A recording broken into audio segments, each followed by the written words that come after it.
दोस्तों को नमस्कार, जय हिंद, बहुत बहुत स्वागत है मित्रों आपका। मैं हूं राजेश शर्मा, आप देख रहे हैं मेरा YouTube चैनल राजेश गुरुजी। दोस्तों आज मैं आपको GFMS पोर्टल को लेकर कुछ बताने वाला हूं।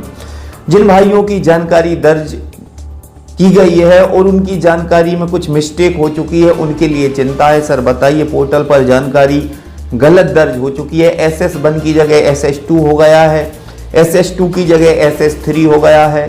आखिरकार यह कैसे सुधरेगी? और कई भाई जो ऐसे हैं इनकी eKYC कंप्लीट नहीं बता रहा है, जबकि उन्होंने eKYC कंप्लीट कर दी है।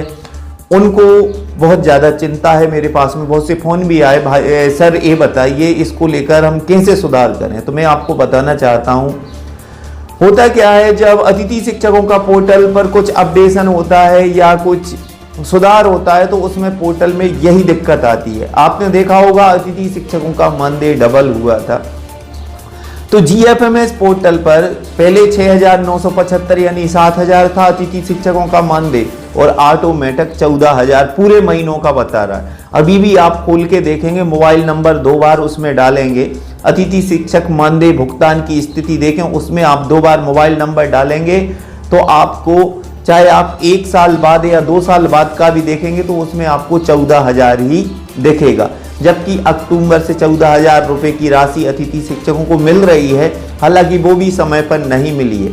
तो इसको लेकर अतिथि शिक्षकों का कहना है कि सर आप ये बताइए इसमें सुधार होगा या नहीं होगा।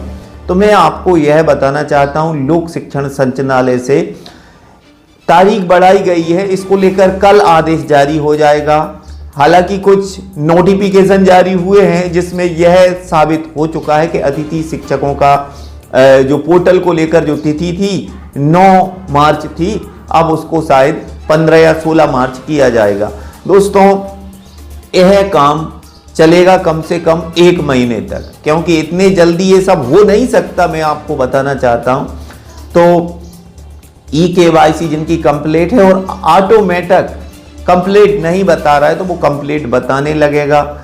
और आपकी जानकारी अगर गलत दर्ज हो गई है तो आप थोड़ा रुकें, हो सकता है पोर्टल पर अभी टेक्निकल इशू चल रहा है दोस्तों, कुछ भी बता रहा है तो वो भी सही से बताने लगेगा, क्योंकि इसमें समय लगता है।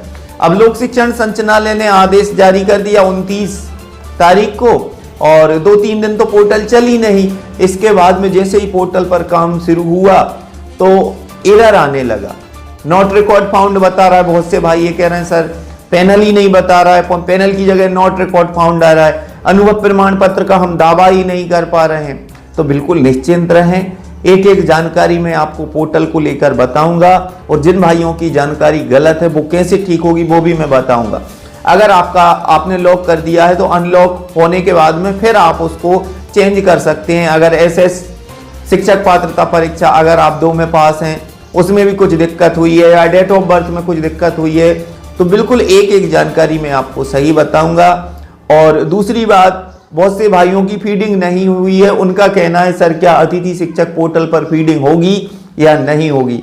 तो भाइयों इसको लेकर कल वल्लभ भवन में शायद आग ही लगी है, इसको लेकर शायद वहां के कर्मचारी जो हैं वो सभी व्यस्त हैं, तो सुधार होगा। और अभी तो सत्र खत्म होने वाला है, बच्चों के एग्जाम चल रहे हैं और लोकसभा चुनाव भी है। अतिथि शिक्षक आंदोलन कर रहे थे बहुत ज़्यादा, तो उन्होंने एक आदेश निकाल दिया, सारे अतिथि शिक्षक उसमें उलझे हुए हैं और उलझे रहेंगे।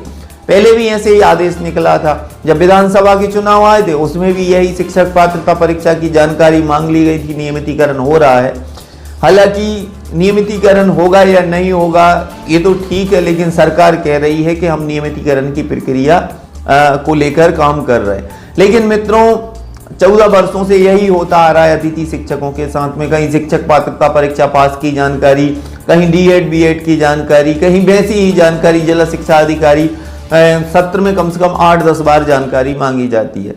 तो आज तो नहीं, आज संडे है दोस्तों, मंगलवार तक आपकी जानकारी जो भी आपकी दिक्कत है तो आप सॉल्व हो जाएगी और पोर्टल सही से काम करने लगेगा, तो उसमें कोई दिक्कत नहीं है। ऐसा नहीं है कि जो जानकारी गलत दर्ज हो गई है तो उसका समाधान नहीं होगा, एक एक चीज का समाधान होता है दोस्तों। ऐसा कुछ नहीं है कि गलत हो जाती है तो उसमें सुधार हो नहीं सकता, कुछ भी हो सुधार होगा, कुछ भी आपकी दिक्कत हो उसका समाधान भी होगा मित्रों।